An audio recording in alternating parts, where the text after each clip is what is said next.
इस वीडियो में हम बात करेंगे एचईएल शेयर के बारे में, हिंदुस्तान एरोनॉटिक्स लिमिटेड, जहां पे शेयर अभी के टाइम में 4436 पे ट्रेड कर रहा है। और कल के दिन अगर हम बात करें तो बड़ा ब्रेकआउट यहाँ पे डाउन साइड में हमें देखने को मिला, और उस ब्रेकआउट के बाद आज फिर से एक नया लो बनाया। आई थिंक आप देखेंगे यहाँ पे, हाँ, आज फिर से एक नया लो बनाते हुए हमें दिखा है। इधर जो भी गिरावट हो रहा है उसको लेकर अगर हम बात करें, यहाँ पे 1 डे का चार्ट पैटर्न मैंने ओपन किया हुआ है। इधर का ये जो जितना सपोर्ट था सबको ब्रेक करके और कल के दिन ब्रेकआउट होकर डाउन साइड में क्लोजिंग दिया। और आज के दिन जब ओपन हुआ तो थोड़ा तेजी गया, बट फिर भी ओवरऑल आज के दिन फिर से एक नया लो अभी के टाइम में शेयर में बना दिया है। आप देखेंगे यहाँ पे अभी के टाइम में क्या करना चाहिए आपको, उसके ऊपर हम बात करेंगे और क्या लेवल्स यहाँ पे हो सकते हैं आने वाले टाइम के लिए। बिकॉज ये जो लेवल था इसके आसपास बार बार यहाँ से ऊपर जा रहा था, यहाँ से ऊपर जा रहा था, फिर यहाँ पे आया, इसको ब्रेक किया, इसको ब्रेक करके नीचे जब क्लोजिंग हुआ फिर यहाँ से और गिरावट हुआ, और फिर एक और लेवल कहीं ना कहीं नज़र आ रहा था हमें, जो इधर का लेवल था, ये वाला लेवल, और इसको भी ब्रेकआउट होकर डाउन साइड में क्लोजिंग दे दिया। और फिर अभी देखेंगे कि नया नया लो बनाते जा रहा है नीचे डाउन साइड में। अब क्या हो सकता है आने वाले टाइम में, उसके ऊपर हम बात करने की कोशिश करेंगे, और मार्केट क्लोज होने के बाद आपको हमारे चैनल पर देखने को मिल जाएगा अगले ट्रेडिंग सेशन के लिए क्या लेवल बन रहा है उसके ऊपर वीडियो। अब देखेंगे यहाँ पे सबसे पहले तो परफॉर्मेंस देखते हैं, उसके बाद और भी कुछ इन्फॉर्मेशन न्यूज़ निकल के आ रहा है न्यूज़ के ऊपर। HEL share price surge after 26,000 crore order win, analyst bullish on long term. अब यहाँ पे कौन सा एक साइड है आप देखेंगे यहाँ पे, ये पहले का ही ऑर्डर कुछ निकल के आया हुआ था, बट ये 5 आवर्स पहले यहाँ पे अपलोड होते हुए दिखा है यहाँ पे न्यूज़ ये। अब यहाँ पे शेयर में तेजी तो आया, सबसे पहली बात देखेंगे यहाँ पे कि जहाँ से ओपन हुआ उसके ऊपर अगर हम बात करें शेयर में तेजी तो आया, लगभग अगर हम जहाँ से लो था उसको लेकर अगर कंपेयर करेंगे तो 1% से ऊपर के कहीं कहीं तेजी नजर आया था, 1% के आसपास तेजी नजर आया था। जहाँ से लो था वहां से अगर हम बात करें कंपेयर करेंगे आज का, एक तो ऑलरेडी गैप डाउन ओपनिंग, ऊपर से गिरावट, ओपन होते ही गिरावट लगभग आधे परसेंट के आसपास, फिर उसके बाद थोड़ा तेजी आया, फिर गिरावट आया, फिर तेजी आया, और फिर अभी के टाइम में गिरावट होके जो ये वाला लेवल था कुछ यहाँ पे 4432.20 का, कुछ 4433.15 पे स्टॉक अभी के टाइम में ट्रेड कर रहा है। सॉरी, यहाँ पे जो भी है 4448 पे अभी ट्रेड कर रहा है, आप देखेंगे यहाँ पे। तो ये कुछ अभी तो ऊपर नीचे मार्केट में हो रहा है वो अलग की बात है, और ये वाला फिर से इस लेवल पे आके सपोर्ट कहीं ना कहीं ले लिया है इधर का।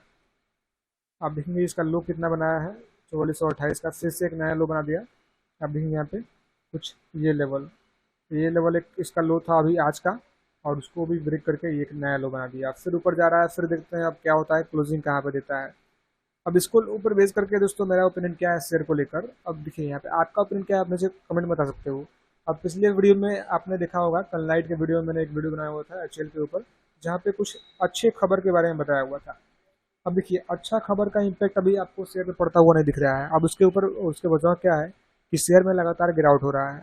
अब ये जितने भी अच्छे खबर आ रहे हैं इन सबका इम्पैक्ट एक ही बार में आपको पड़ता हुआ दिखेगा जब शेयर में कहीं ना कहीं तेजी का माहौल बनेगा उस टाइम पे, तब ये चीज़ आपको ध्यान में आएगा।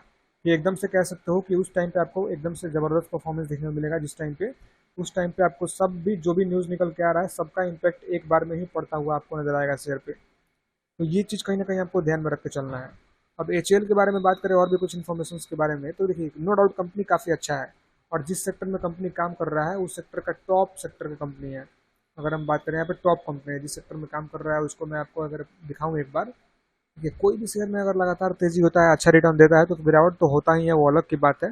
पेयर कंपैरिजन में अगर आप आएंगे एरोस्पेस एंड डिफेंस में, इंजीनियरिंग इंडस्ट्री में, तो नंबर 1 पे, टॉप 1 पे आपको ये कंपनी देखने को मिल जाएगा। नंबर 1 पे आप देख सकते हो हिंदुस्तान एरोनॉटिक्स लिमिटेड, उसके बाद ही उसके बाद ही आपको भारत डायनेमिक्स और बीईएमएल और एमटार और पारस डिफेंस जो भी शेयर आपको देखने को मिलेगा एचयूएल के बाद ही। तो ये चीज़ काफ़ी अच्छी बात है कि कहीं ना कहीं कंपनी टॉप लिस्ट में नज़र आ रहा है। कंपनी ऑलमोस्ट यहाँ पर डेट फ्री भी है, कंपनी के ऊपर कर्ज भी कोई उतना बड़ा नहीं है, 49 करोड़ कुछ लाख का कंपनी के ऊपर कर्ज है, और कंपनी के पास 20,000 कुछ 100 करोड़ से भी, मतलब 20,000 करोड़ से भी ऊपर का कैश कंपनी के पास पड़ा हुआ है। तो ये काफ़ी अच्छी बात है कि फंडामेंटल बेसिस पे भी कंपनी कहीं ना कहीं काफ़ी स्ट्रॉन्ग हमें अभी के टाइम में नज़र आ रहा है। और फिलहाल अभी के टाइम में अगर हम बात करें तो गिरावट तो हो रहा है, वो अलग की बात है। देखिए कोई भी स्टॉक में अगर तेज़ी होता है, सपोज डेट मान लीजिए मैं आपको यहाँ पे एक एक करके सारी चीज़ें दिखा देता हूँ। कोई भी स्टॉक एकदम से ऐसे नहीं भाग सकता है ऊपर के लेवल पे। अगर हम बात करें एकदम से आप चाहो कि कोई भी स्टॉक में ऐसे एकदम से तेज़ी ऐसे आ जाए, तो ऐसा पॉसिबल नहीं है।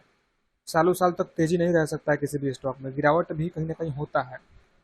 अब क्या होता है कि तेजी होना होता है तो एकदम से तेजी होगा, फिर थोड़ा गिरावट होगा, फिर थोड़ा कंसोलिडेशन होगा, फिर एकदम से तेजी आएगा, अपने हाई ब्रेक करेगा और उसके बाद एक न्यू हाई बनाएगा, और उसके बाद फिर हो सकता है कि अब इस बार गिरावट ना हो, थोड़ा कंसोलिडेशन हो वहीं पे, और उसके बाद फिर से एक नया हाई बनाएगा। हो सकता है उसके बाद फिर से 20% का गिरावट हो जाए, 15%, 20%, 25% गिरावट हो जाए, उसके बाद फिर से कंसोलिडेशन वाला फेज आए। हो सकता है ये कंसोलिडेशन वाला फेज कुछ साल तक चले, उसके बाद फिर से एक ज़बरदस्त तेजी आए और अपना पुराना वाला जो हाई है उसको ब्रेक करके एक नया हाई बना दे।